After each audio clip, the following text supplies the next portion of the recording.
Occidental, Siquijor Mountain, Southern Leyte, South Cotabato, Catanduanes, Sultan Kudarat, Pangasinan, Misamis Oriental, Iloilo, Nogon Samar, and the eastern one, Surigao del Norte and del Sur, Misamis Occidental, Samar, Lanao del Norte and del Sur, Oriental Mindoro and Rizal, Benguet Antique and Marinduque, Dinagat Islands, then Romblon, Quirino Apayao and Cotabato, Occidental Mindoro, La Union.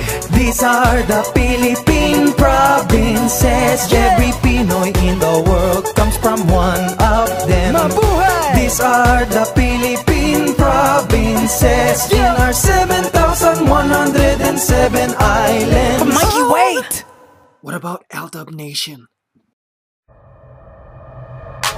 Damn, these girls, I don't know what it is. I got something gets them walking. Hypnotize them, oh I already did. Using my powers, I'ma get an hour. They listen to the vibe.